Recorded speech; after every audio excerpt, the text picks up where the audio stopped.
ये हमें बहुत प्राण प्रिय बात लगी है, इसलिए दोबारा इसको कह रहे हैं। बाहे निरुद्धे मनसः प्रसन्नता, मनः प्रसादे परमात्म दर्शनम, तस्मिन् सुदृष्टे भवबंधनाशो, बहिर्निरोधा पदवी विमुक्ते। सैकड़ों बार कल से ये श्लोक बार बार चल रहा है। वाहे निरुद्धे मनसः प्रसन्नता। ये उपासक पकड़ क्यों नहीं पा रहा, पकड़ क्यों नहीं पा रहा? कितनी अमृतमयी बात है। एक प्रार्थना हम करना चाहते, सरल भाव से आप समझ लो इसका अर्थ, वो हमारी तरफ से प्रार्थना है। 1 महीने की केवल हमें समय दो, 1 महीने का। आप 1 महीने कोई इच्छा नहीं करेंगे, जैसी सामने परिस्थिति आए उसको भोग लो, इच्छा मत करना। 1 महीने का केवल समय दो। हम कोई साधन नहीं बता रहे, इच्छा ही नहीं करनी। जहां इच्छा निकले उसे निरुद्धे रोक दो, बाहर जवान में ना आने पावे। खान पान देखना, सुनना, रहना, भोगना, व्यवस्था, 1 महीने में मर थोड़ी जाओगे। 1 महीने का हम कोई संकल्प नहीं दे रहे, कोई कसम नहीं खवा रहे, प्रार्थना कर रहे हैं कि आज से 1 महीने हम कोई भी इच्छा व्यक्त नहीं करेंगे, न सद न असद, कोई भी इच्छा नहीं व्यक्त करेंगे। हृदय में आएगी तो वाहे निरुद्धे, वहीं रोक देंगे। बाहर की इच्छा बाहर, अंदर की इच्छा अंदर, व्यक्त नहीं करेंगे। बताओ, ये अपने घर का सत्संग होता है, ये केवल प्रवचन नहीं है, ये जीवन सुधार है और भगवत प्राप्ति के लिए है। 1 महीने की बात मांग रहे हैं। गृहस्थी में अगर ना कर पावे तो राधे राधे रटे, राधा राधा। लेकिन विरक्त जनों से प्रार्थना 1 महीने केवल 30 दिन। जबान से आपकी इच्छा व्यक्त नहीं होनी चाहिए, 1 महीने बस। आप देखो कैसा आपको लगता है। जलन होगी पहले, वो बार बार व्यक्त नहीं करना, 1 महीने व्यक्त नहीं। परिपक्व अवस्था के प्राप्त महापुरुषों के हृदय में इच्छा ही नहीं प्रकट होती। जाहि न चाहिए कबहू कछु, तुम सन सहज सने, बसहु निरंतरता सुर, सोराउर निज गे। 1 महीने, ये तो आजीवन की बात होती है महापुरुषों की। महाराज ये रख लो, कभी आपके काम में आएगा, कभी आपको जरूरत पड़ेगी, कभी आपको चाहिए ना। भैया नहीं, हम जरूरत मिटाने के लिए, चाह मिटाने के लिए, काम मिटाने के लिए आए हैं, बढ़ाने के लिए नहीं। आप रखो, जब जरूरत होगी मेरा मालिक उस समय दे देगा। कभी आप तो उस समय जो अभी दे रहा है वो उस समय नहीं है क्या? हमारे लिए नई सृष्टि रच देगा। जो सृष्टि में नहीं होगा वो भी वो रच देगा, विश्वास करो। 1 महीने अभ्यास करके देखो, देखेंगे आप लोग, देख लो। इच्छा को होगी, इच्छा, हम ये नहीं कह रहे कि इच्छा नहीं होनी चाहिए, इच्छा होगी पर आप व्यक्त नहीं करोगे। 1 महीने खेल खेल के देखो, गेम है। जीवन मुक्त महापुरुष की स्थिति होती है। देखो एक आपको कथा सुनाते हैं। श्रीमन माधवेंद्र पुरी जी महाराज बहुत बड़े महाभागवत हुए हैं, चैतन्य महाप्रभु के चरित्र में आते हैं। ईश्वरपुरी जी के गुरु श्रीमन माधवेंद्र पुरी। ईश्वरपुरी जो महाप्रभु चैतन्य देव के प्रथम गुरुदेव थे, फिर सन्यास के गुरुदेव भारती जी महाराज हुए।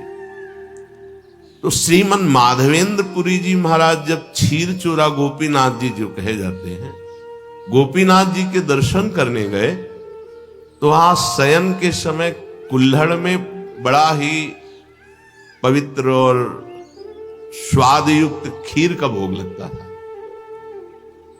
जब ये महिमा सुनी खीर की और भोग लगता देखा तो उनके अंदर इच्छा हुई कि अगर एक कुल्हड़ प्रसादी मिल जाए तो स्वाद लेके हम देख लेंगे कि प्रभु को ऐसा खीर का यहां भोग लगता है तो अपने ठाकुर जी को ऐसा ही खीर का भोग लगाएंगे।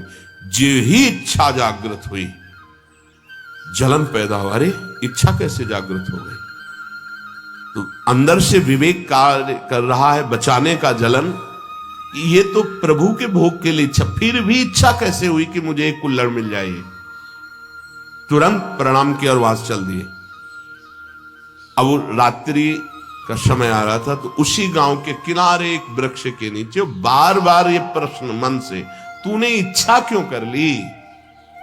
बार बार उत्तर आता कि प्रभु के भोग के लिए इच्छा की है कि अगर मिल जाता तो स्वाद ले लेते और वैसे ही खीर प्रभु को लगाते अपने। नहीं, फिर भी इच्छा क्यों? बार बार धिक्कार मन को कर रहे थे।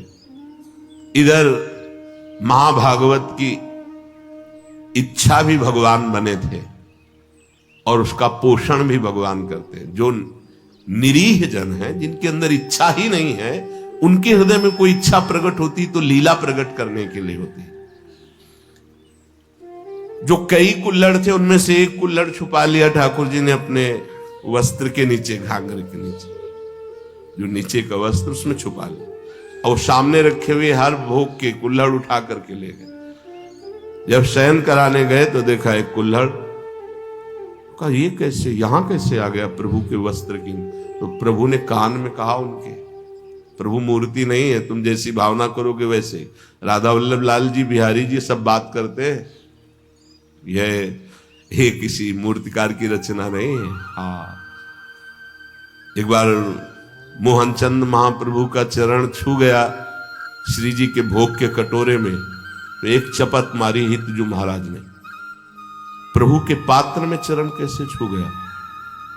तो जो राधा वल्लभ लाल जी की सेवा के लिए गए तो कपोल में ऐसे अंगुली बनी, बोले जय जय। तो उनका बालक थे ना, तो जो आपने वो मेरे लगी। बात करते महाप्रभु आचार्य से, बंचंद महाप्रभु जी से, सेवक जी से और प्रेमी जनों से, जो चित्त को बेच दिए हैं प्रभु को, उनसे बात करते हैं। कान में प्रभु अपने सेवक से कही कि ये मैंने चुराया है श्रीमन माधवेंद्रपुरी जी के लिए, और गांव के बाहर अमुक वृक्ष के नीचे बैठे, ये वहां पहुंचाओ तत्काल। तो बैठे हुए भगवत स्मरण करते बीच बीच में धिक्कार दे रहे थे। इच्छा कैसे जागृत हुई? श्रीमन माधवेंद्रपुरी किसका नाम है? उनका जी दास का नाम। ये गोपीनाथ प्रभु ने आपके लिए खीर का कुल्हड़, हाँ ऐसे नहीं, बड़ी अद्भुत लीला की, भोग लगाया तो एक कुल्हड़ चुरा लिया आपके लिए, और जब शयन कराने गए तब आदेश किया तो लाए।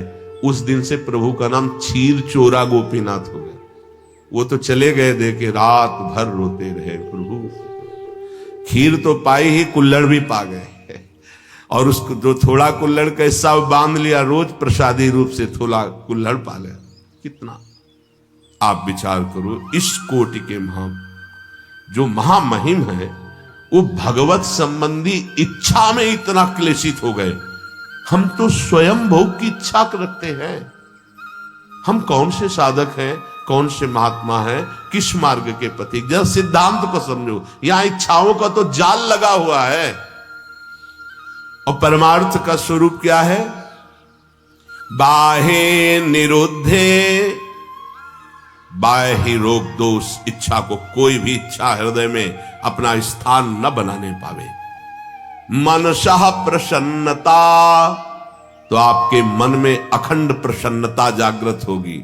और मनः प्रसादे परमात्म दर्शनम। जब हम बाह्य विषयों का सेवन करते हैं तो मन खिन्न रहता है, नवीन नवीन विषय भोगने के लिए मन में जलन होती, वही विषयों की तरफ आकर्षित करता है, फिर वही जलाता है, वही संकल्प विकल्प कराता है, थोड़ी देर जलाने के बाद फिर उसी भोग की लालसा करता है। बड़ा बाहे निरुद्धे, रोक दो उसको। देखो इसमें विवेक बल काम करता है। अगर आप सत्संग सुन रहे हैं, शास्त्र स्वाध्याय करते हैं, नाम जप करते हैं, सेवा करते हैं संतों की, ठाकुर जी की, तो आपका विवेक प्रबल हो जाएगा, वो रोक देगा। कितना आनंद! कल से इस श्लोक का चिंतन चल रहा है। इतना कोई इच्छा ही नहीं करनी भाई। ये गृहस्थ जन जो बहुत सी कामनाओं में रत हैं वो ये नहीं समझ पाएंगे, लेकिन हम विरक्त जनों से प्रार्थना करते हैं, यदि आप कोई इच्छा नहीं करेंगे तो आप बहुत जल्दी जीवन मुक्त हो जाएंगे। इच्छा ही आपके स्वरूप को ढके हुए है, इच्छा ही आपका बंधन है, और निरीह इच्छा रहित ही जीवन मुक्त अवस्था है। 1 महीने का अभ्यास करके देखो। अच्छा, 1 महीना बहुत ज्यादा लग रहा हो कि पता नहीं चूक ना हो जाए तो 15 दिन का कर लो। 15 दिन बहुत ज्यादा लग रहा हो तो कोई 1 हफ्ते का कर लो। और गृहस्थ जनों को ज्यादा लग रहा हो तो 1 दिन का करके देख लो कि सुबह से लेकर के शयन तक आज कोई इच्छा नहीं हम करेंगे। अगर इच्छा होगी भी तो व्यक्त नहीं करेंगे। 1 दिन करो। विरक्त के लिए 1 महीना, नए साधक के लिए 15 दिन, बहुत नए साधक के लिए 1 हफ्ता, गृहस्थ के लिए 1 दिन और 1 हफ्ता। देखो ना करके क्या बिगड़ जाएगा। आज सुबह से शाम तक कोई इच्छा प्रकट नहीं करेंगे। हृदय में होगी तो उसको वहीं दबा देंगे, वाणी से नहीं बोलेंगे। देख लो। परमहंस श्री ओंकारानंद सरस्वती जी घर में भिक्षा पाने जब आए तो बच्चे ही थे। किसी कारण से मैया भूल गई नमक डालना सब्जी में। वो पा के गए, पिताश्री आए पाने, जेही अरे सब्जी में तो नमक, अरे भूल गई, क्योंकि छोटे छोटे बच्चों के भूल गई। वो गए, कहा स्वामी जी सब्जी कैसी बनी थी? बोले नारायण नारायण, बहुत सुंदर, परम सात्विक बनी। नहीं स्वामी जी उसमें तो नमक था ही नहीं। अरे बेटा, प्राणों का पोषण करना ये नमक है कि नहीं, ये आप गृहस्थ लोग देखते हो। हमें तो जो प्राणों के पोषण के लिए मिला तो नारायण नारायण नहीं बचा उसमें, बिल्कुल कहीं कोई स्वाद दृष्टि इच्छा है। 1 दिन करके देखो गृहस्थी, और 1 महीने अच्छे साधक, ये जीवन की धारा बदल जाएगी। जीवन की धारा, आप विरक्त हैं, आपके लिए कोई कर्तव्य नहीं, जीवन की धारा बदल जाएगी। बस कट्टरता पूर्वक एक बार इस बात पे आना कि नहीं बोलना, स्वास्थ्य बिगड़ जाए, प्रारब्ध भोग लेंगे, लेकिन हम कहेंगे नहीं। 1 महीने के लिए आपके साथ हम भी हैं। मेरी स्वामिनी जो पहले से ही उसे देख रही, इच्छा क्यों? अगर हुई है तो चुप हो जाओ ना, वही इच्छा देने वाली तो वही पूर्ति करने वाली।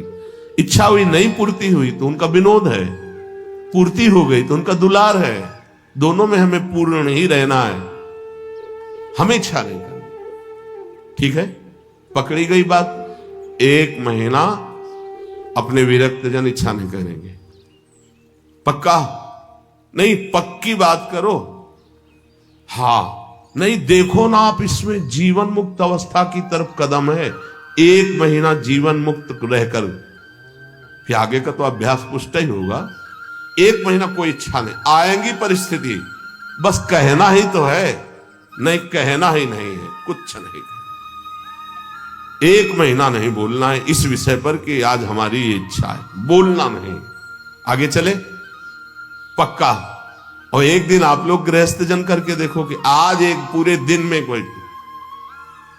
कोई आकर के ऐसी प्रतिकूल परिस्थिति करेगा तो फिर आपकी इच्छा जागृत। हर इच्छा में देखना, केवल खान पान में नहीं कि हमारी इच्छा के विरुद्ध वो बोल रहा है तो हम नाराज हो जाए। नहीं, हमारी इच्छा नहीं है, तुम नाराज क्यों होंगे? हमारी इच्छा नहीं अनुकूल बोले तो प्रतिकूल बोल रहा है, मुझे कोई परेशानी नहीं। इसीलिए 1 दिन दिया है, क्योंकि गृहस्थी में बहुत 1 दिन शांत, एकदम चुप, अंदर जो आए उसे सह जाओ। और 1 महीने अपने लोग। ये केवल खान पान की इच्छा के अंतर्गत नहीं है, संपूर्ण इच्छाओं के अंतर्गत है। ना लोक की ना परलोक की कोई इच्छा नहीं। हम आएगी हृदय में तो उसको नोट करेंगे, लेकिन बाहर नहीं बोलेंगे। और उस इच्छा की छानबीन करेंगे ये इच्छा क्यों आई है, किस गलती से आई है, या किस कमी के कारण आई। एक बार पूज्य श्री राधा बाबा भाई जी से कहा कि मिठाई की इच्छा हो जाती है, मीठा देखते ही अधिक पा लेते हैं, क्या अभी ब्रह्मबोध नहीं हुआ, क्या मेरे बोध में कमी रह गई। भाई जी ने कहा नहीं। तो उनका फिर इच्छा क्यों, उनका शरीर में कमी है, आप जिस पदार्थ की उस शरीर मांगेगा उसको दे देना है। आप कहीं लेने तो जाते नहीं, यदि आ जाता है सामने तो आप उसे पा लेते हैं। तो इस शरीर की आवश्यकता ना कि आपकी आवश्यकता है। बोले हाँ, बहुत दिन से प्रश्न चल रहा था कि मीठा देखते ही और मीठा पाने में उधर ही अधिक प्रियता है, तो इसका मतलब इच्छा हमारी है। तो उनका नहीं, आपकी नहीं, ये शरीर की आवश्यकता है, ऐसा वहां उत्तर दिया। पर अपने को 1 महीना शरीर की आवश्यकता भी होगी तो नहीं मांगेंगे, जो जैसी व्यवस्था उसमें शांत, इच्छा नहीं करेंगे। बाहे निरुद्धे मनसः प्रसन्नता, बड़ी मन में प्रसन्नता होगी। ये जो प्रसन्नता है भगवत प्राप्ति कराने वाली होगी। हमारी प्रसन्नता को क्षीण करती रहती इच्छा, इच्छा ही बंधन है और निरीक्षा ही मोक्ष पदवी है। कोई इच्छा नहीं, चाह मिटी चिंता मिटी मनुआ बेपरवाह, जिनको कछु न चाहिए वो साहन के साथ।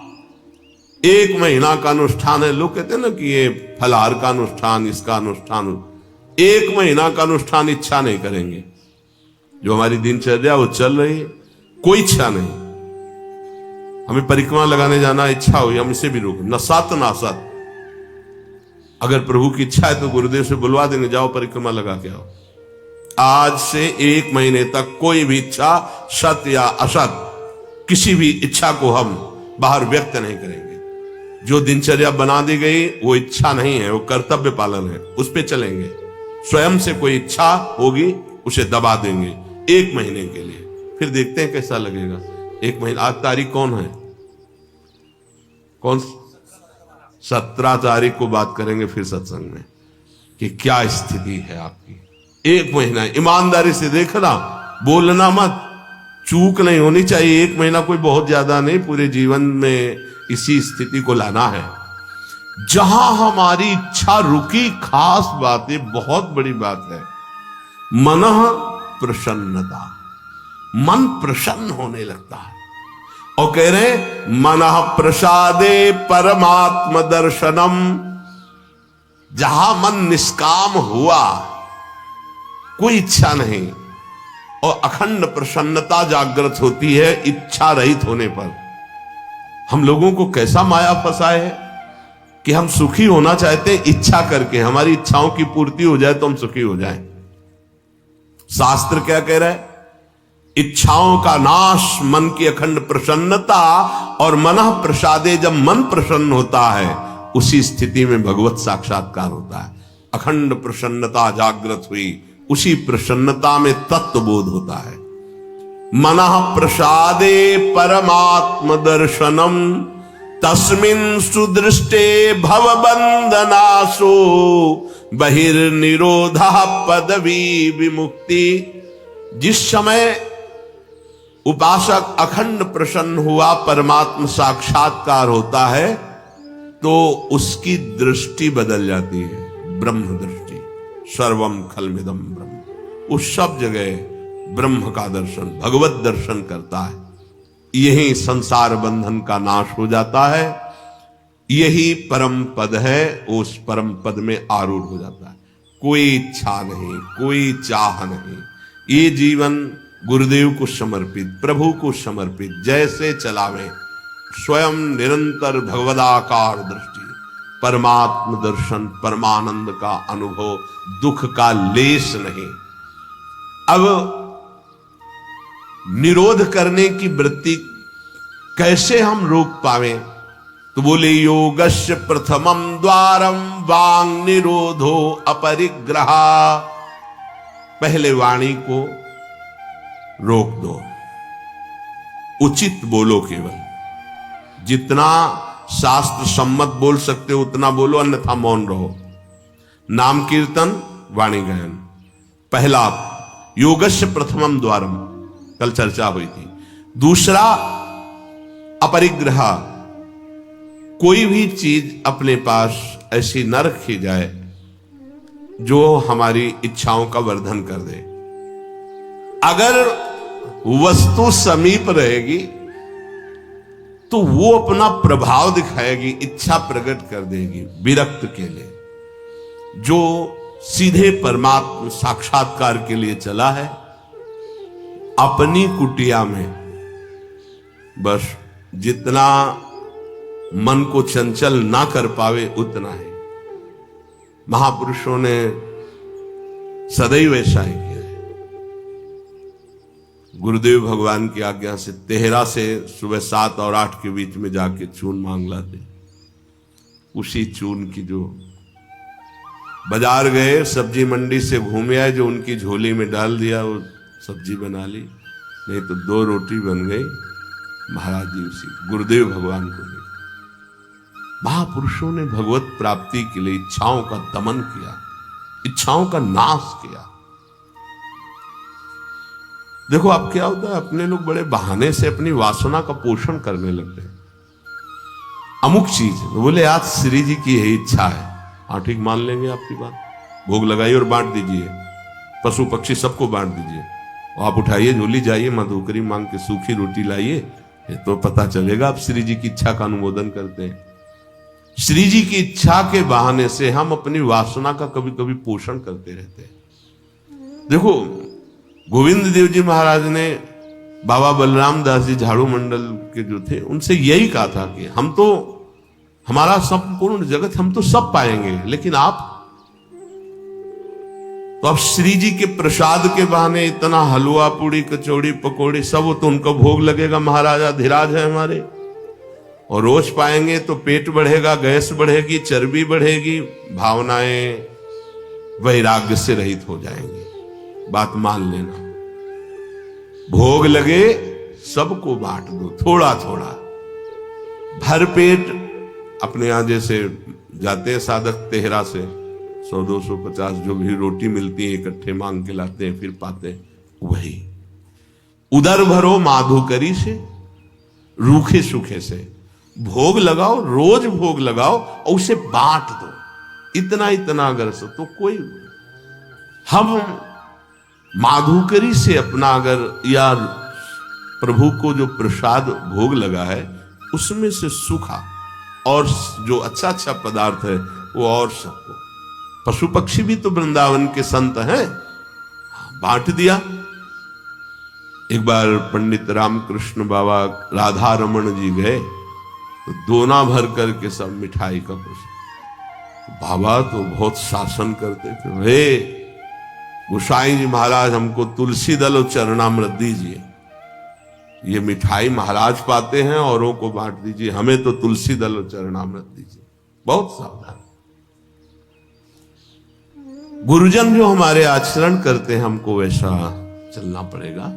बहुत कम समय में बहुत ऊंचाई पर चढ़ना है, कृपा है हमारे ऊपर, हम इनकी सावधानी रखें। जब सत्संग मिल रहा है तो बहुत बड़ी कृपा मिल रही। हमारी पहली सीढ़ी है परमार्थ की, वाणी को एकदम संयम में रखें। दूसरी सीढ़ी, आप अपने पास उतना ही वस्तु रखें जितना प्रयोग करना है। अगर आप ज्यादा रखेंगे तो आपका मन चंचल होगा। कमरे में घुसने पर अगर कोई ज्यादा वस्तु हो तो तुम्हें बोझा लगनी चाहिए, ये एक्स्ट्रा क्यों टंगी हुई है, ऐसा होना चाहिए। बिल्कुल साधारण जीवन, असाधारण चिंतन। हे साधारण जीवन, असाधारण